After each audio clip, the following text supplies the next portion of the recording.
Go to the hospital by yourself.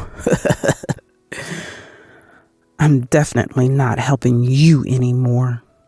I'm Patricia, currently 9 months pregnant. It's my first pregnancy, and while I'm nervous, I'm genuinely happy about growing our family. My husband David works a corporate job with weekends off. However, he never helps with household chores or shopping. That's because he spends almost every weekend at his in-laws' house. He doesn't have a specific reason for his visits, but loves his parents-in-law, and since his house isn't too far, he goes there weekly. Since becoming pregnant, I've been careful not to lift heavy things. But when I need to buy heavy items, a friend accompanies me shopping. My daily schedule starts with waking up, preparing breakfast, and sending David off to work. Then I finish the household chores and go shopping. After returning home, I prepare dinner, and only then do I get some time to relax. Since going on leave, I picked up a new hobby, blogging. Every day, I post diary entries with pictures of meals I've prepared, the sky, and flowers blooming in the garden. I get a fair amount of comments, and this hobby time has become the highlight of my day. I'm home. While preparing dinner, David comes back. He always throws his bag and jacket on the sofa, so I pick them up and hang them. Welcome back. It's meatloaf tonight. That's so. I'll take a shower first. David says this indifferently and heads to the bathroom. After 3 years of marriage, he no longer offers words of appreciation. I wonder if this is normal for married couples, but I've given up.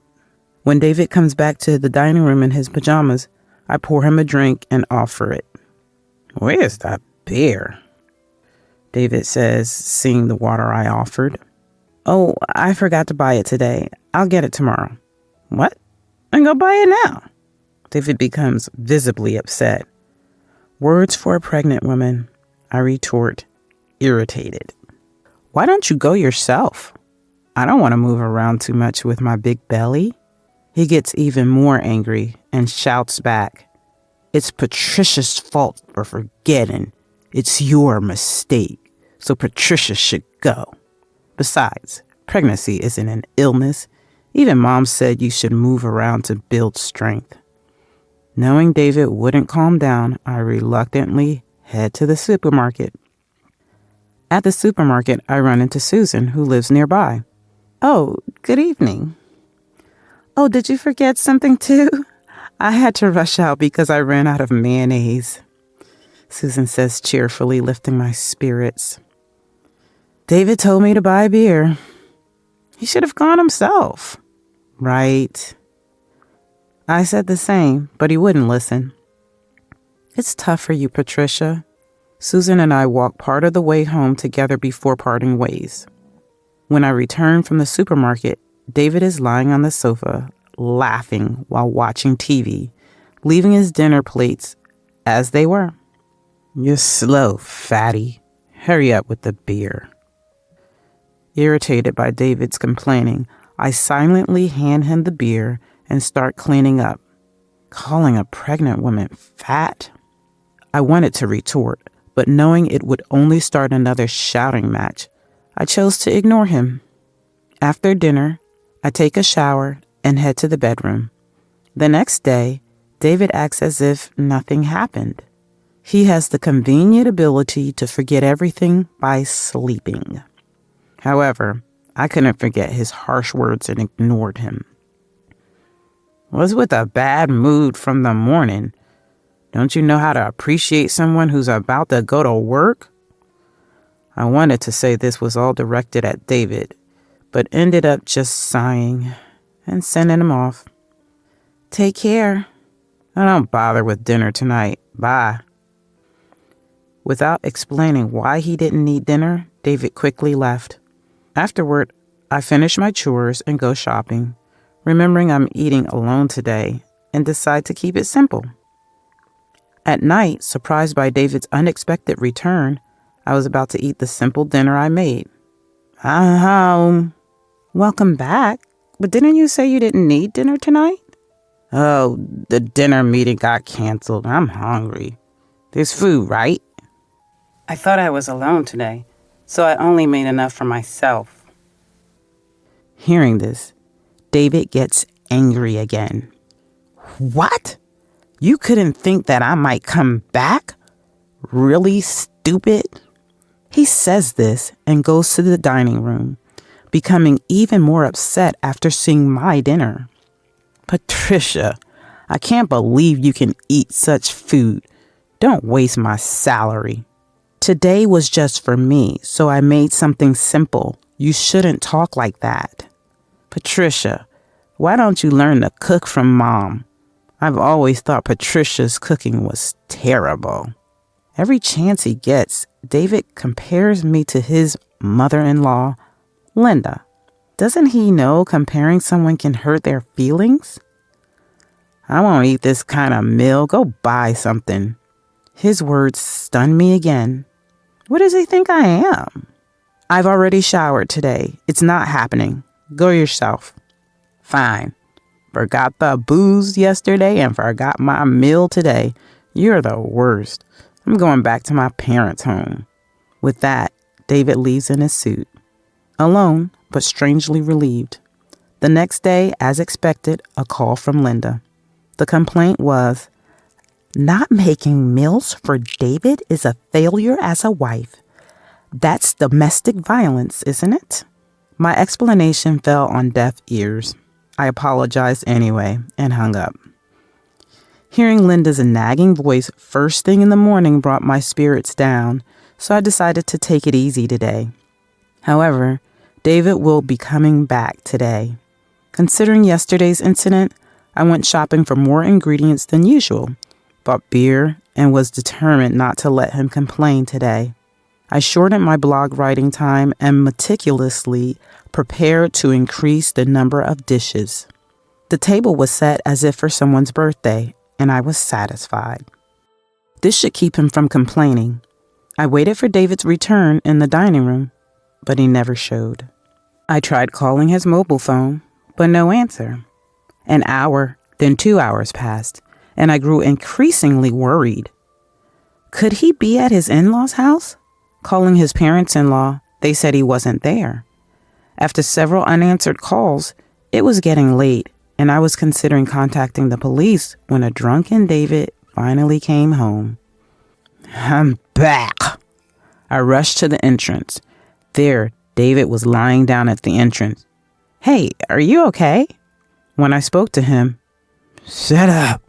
Go away, he said, hitting the wall as he staggered toward the dining room. Trying to support him, he shook off my hand. Don't touch me. A fat and ugly woman like Patricia isn't my wife. And with that, he fell asleep in the hallway. Drunk or not, that was harsh. Why doesn't David consider others' feelings? Does he no longer see me as family? As I pondered, tears started to flow. I tried hard with the cooking, but it was pointless. Feeling miserable, I ate dinner alone.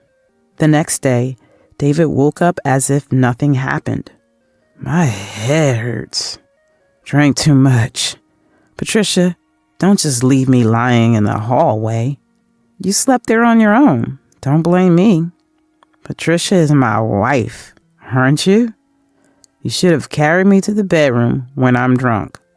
He acted as if it was all my fault. If you don't want dinner, at least let me know. Thanks to you, the food was wasted. And why didn't you answer your phone?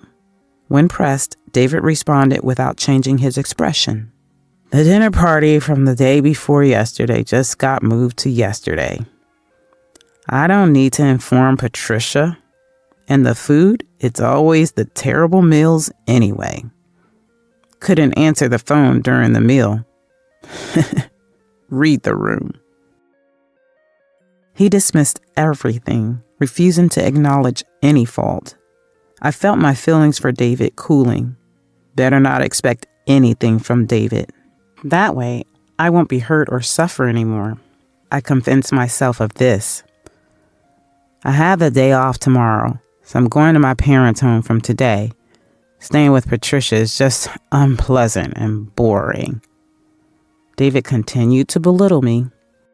By now, the word divorce began to cross my mind. My baby is almost due. I was looking forward to meeting them. Although I heard about the horrors of labor from friends, my excitement outweighed my anxiety. Neighbors greeted me with smiles, saying it was almost time, which made me happy. Let's go on a family trip, David suddenly suggested upon returning home. Huh? A family trip. Mom and Dad want to go. I was skeptical. Those parents-in-law suggesting a trip? What are they plotting? My relationship with the parents-in-law is rather poor. Like the complaint call the other day, they quickly blame me for anything related to David. Them inviting me on a trip? I honestly couldn't make sense of it. I'm close to my due date. A trip is out of the question. That's why I'm saying pregnancy isn't an illness. Mom and Dad are kindly suggesting it. But what if something happens? It'll be fine. The decision's been made. It's a 2-night, 3-day trip starting next week. Next week? That's my due date. It's impossible. Stop nagging. Get ready for next week, okay? David unilaterally declared and left the room. Confused about what to do, I consulted a friend the next day who also suggested it would be best to cancel. While trying to think of a reason to cancel, the day arrived. I'm feeling ill today, so I'll stay behind. It's not safe for the baby. I attempted to feign illness, but David was not convinced. You'll feel better just sleeping in the car. Hurry up and load the luggage. We're picking up Dad and Mom now. Seemed like I had no choice but to go. As I sat in the passenger seat, filled with anxiety, I felt something warm spreading on my legs. My water broke. Realizing this, I panicked and told David, "My water broke. We need to go to the hospital fast." At that, David finally stopped the car in shock. Seriously? Yes, really. Hurry to the hospital. The baby is coming. I grabbed a towel from the luggage and frantically wiped myself when the passenger door opened. Turning around, I saw David standing there with the door open. What? Hurry, we need to go to the hospital. No, get out. You're making a mess. I was stunned by David's unbelievable response. What? Hurry up and get out. It's dirty. He pulled my arm, forcing me out of the car. Dumbfounded by the incredulous event. We're supposed to be going on a trip now. Terrible timing. I'll go pick up Mom and Dad and leave Patricia here to go on the trip. Wait, take me to the hospital. Please, the baby. Go to the hospital by yourself. With those words, he drove off. As I watched the car disappear, I felt like crying out of frustration, but I had no time for that. I had to get to the hospital somehow and pulled out my mobile phone. Just as I was about, Patricia? To call an ambulance, I turned to find Susan had witnessed the scene. Susan quickly drove me to the hospital, staying by my side and comforting me. I was relieved to have met Susan, and before I knew it, I was crying. Eventually, I safely arrived at the hospital. Susan stayed with me even as I was taken into the hospital. During this time, I resolved, I'm definitely not helping anymore. In the hospital and during the labor pains, Susan held my hand the entire time. She also managed to contact my parents, who arrived at the hospital room after a while. Susan then left the room to talk to my parents. As my labor pains intensified, about 3 hours into labor, my mobile phone kept ringing. My parents checked, and it was David, receiving the phone from my parents with a grimace. I answered on speakerphone. Help! David sounded panicked. but I was in no state to talk, nor did I want to, so I quickly hung up. The phone rang repeatedly, but I ignored all the calls. My parents looked ready to throw the phone, so they turned it off for me. As the labor pains came closer together and intensified, I was moved to the delivery room. Hours later, I safely gave birth to a healthy baby. Outside the delivery room, my parents and Susan were waiting, and seeing their faces, I felt relieved and drifted off. When I woke up, I was back in my room with my parents beside me. My parents asked, "Are you okay?" Too exhausted to get up. My dad looked like he was about to cry, but my mom comforted him. It's like this after giving birth. Seeing them, I smiled. "Where's the baby?" The baby was undergoing post-birth exams and would be back soon, they told me. However, Susan was not there. My parents informed me that Susan had left. I owed so much to Susan for being there. I planned to thank her first thing after being discharged, a plan I shared with my parents. When I turned on my mobile phone to announce the birth to friends, I was shocked by the sheer number of missed calls from David. The volume of calls was frightening, but I had no interest in what he wanted, so I closed the screen. After telling my friend about the birth, she came to visit, offering congratulations. This friend, being my closest confidant, I decided to share the entire ordeal. Maybe it's time for a little payback, was outraged. Rest easy and don't worry about a thing. After a while, she returned home. My parents had heard about the situation. "What are you planning to do moving forward?" from Susan. When I shared my decision to divorce, they understood and agreed it was the best course of action. I would be returning to my parents' home after giving birth, and they promised to prepare a room for me before my discharge. David had come to the hospital wanting to see me since I wasn't answering his calls, but I had requested the hospital staff not to let him in, so he was turned away. The next day, Susan visited me with some fruit. "Susan!" I was so happy to see her that I called out her name loudly. "Oh, you seem to be feeling better already, but you still need to rest. Your body has been through a lot." Susan's usual gentle tone comforted me, and as I accepted the fruit, I thanked her again. "Susan, thank you so much. I don't know what I would have done without you." As I expressed my gratitude, Susan shook her head and smiled. "I'm just glad both you and the baby are safe. I only drove the car." "No, I can't thank you enough. Once I'm discharged and settled, I'd like to properly thank you." Susan smiled warmly. "I'll look forward to it then," and replied, "Oh, by the way, I told my husband about what happened. He was furious too." Hearing Susan's words, I could somewhat imagine what had happened to David. "Is that so? I'm sorry for causing you trouble, for everything. Don't worry about it. It's about time he learned who he's working for. We can't let this slide." It was the first time I heard Susan speak in anger. Turns out, Susan is the wife of the CEO of the company David works for. I didn't know this when we first moved in and went to greet them, but as we started running into each other at the supermarket and the department store, we naturally became friends. It was only after we started having coffee together that I had the chance to meet her husband and learned about his job. David didn't know this, because he didn't bother to come with me for the moving in greetings and doesn't do neighborly visits. Also, Susan had, "It's better he doesn't know, as I don't want his attitude to change just because of our status," told me. Every time I saw David taking advantage of me during my pregnancy, "Shall I talk to my husband?"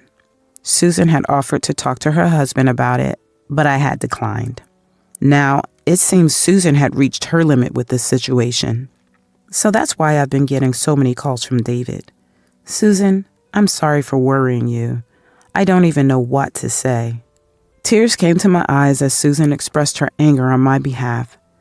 Seeing me tear up, Susan's face softened, and she smiled kindly. "After all, You're a precious friend of mine.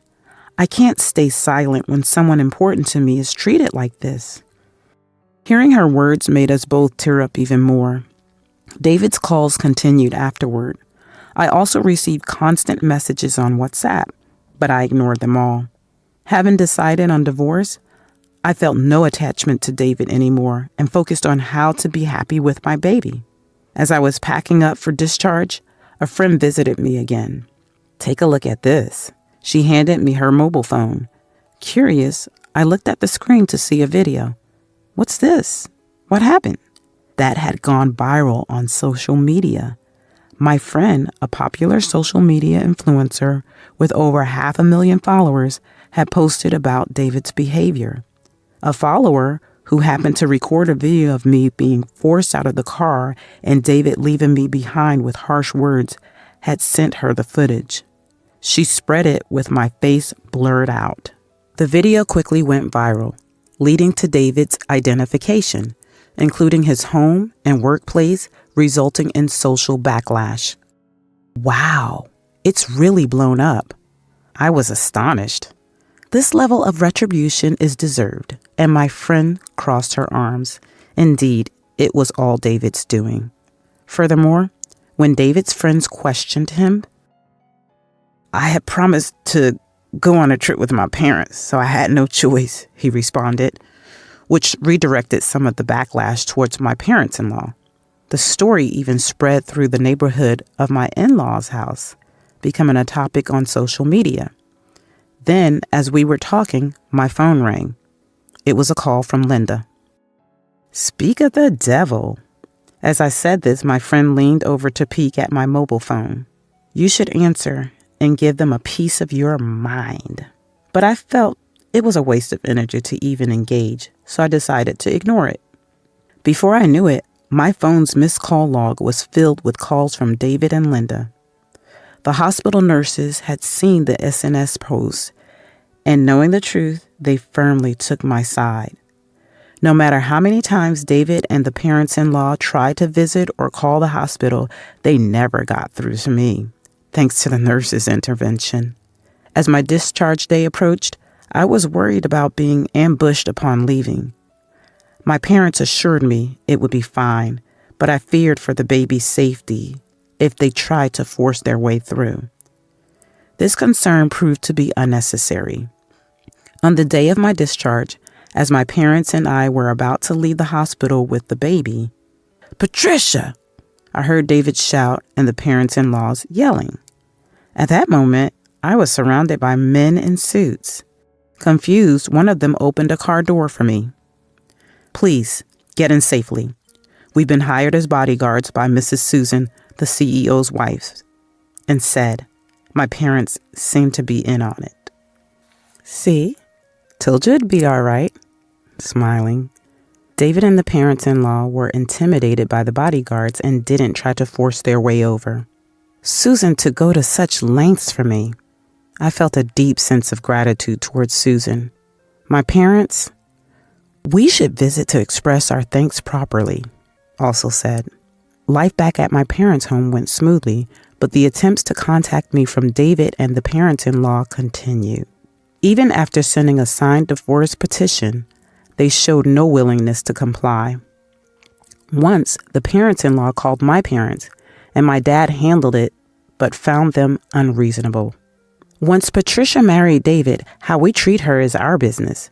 Outraged by these words, my dad scolded them, and they quickly hung up, intimidated.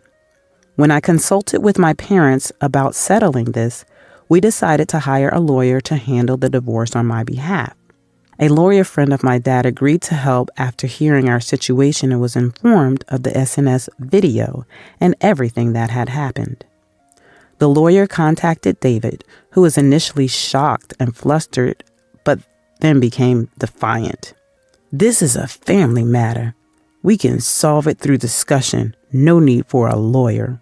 However, when the lawyer stated, "As I've been hired, I am the representative.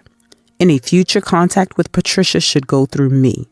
It's up to her to decide if she needs a lawyer or not."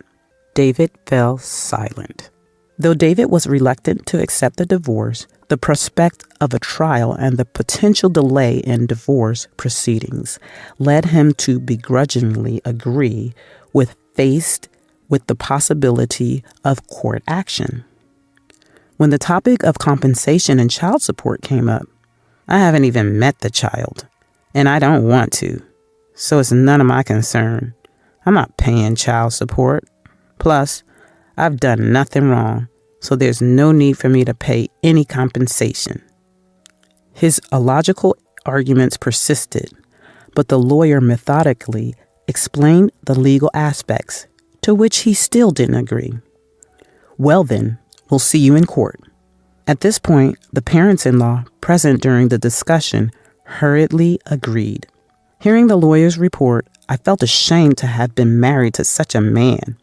Staying in touch with Susan, I shared the updates with her. Maybe you should take his severance pay, or better yet, seize his assets. She joked, making me realize Susan was not someone to cross. Later, the lawyer, he wants to apologize in person one last time. What would you like to do? Asked. I wanted to draw a line under the matter, so I agreed to speak over the phone with the lawyer present. On the day, with my parents and the lawyer by my side, I made the call. Finally decided to call, huh? If you apologize now, I'll forgive you. Come back. I'll remarry you. The house is a mess without you, and I might get fired from my job. The neighbors look at me coldly. It's all your fault. Take responsibility. You idiot can't do anything right. His barrage of accusations made me not want to speak at all, and I remained silent until, hey, are you listening? Have you become deaf as well as dumb? Truly worthless. It was then I spoke for the first time. We're recording everything, so this will be saved as evidence. Goodbye. David panicked suddenly. What? That's low. It was just a joke. Sorry. I'm in trouble without you. Let's reconcile. We were happy, weren't we? We can make it work. After hearing that, I hung up. I sent the recording to the lawyer. Please use this too. The lawyer sighed, hopelessly irredeemable, and said, like the lawyer, my parents were beyond anger and settled into disbelief. I sighed too, but this added to the evidence for the divorce. Eventually, the divorce went through. The settlement and child support were decided as we wanted, and that issue was resolved. David was indeed fired after the president, who heard about the situation from Susan, got angry. The president, known for being a family man, declared that anyone who couldn't value family didn't belong in his company and dismissed him without question. Jobless, David couldn't make the house payments and had to return to his parents' house. Trying to find re-employment became difficult due to the notoriety from the video, and he was only able to earn through part-time jobs. I heard that the in-laws' house also began receiving cold looks from the neighbors, some of whom were Susan's friends, making their situation awkward. The social repercussions continued, perhaps more challenging to live with than if he had been legally punished. Once things settled down, I visited Susan's house with my child and parents to express our thanks. Susan and her husband were delighted to see the baby and showed great affection.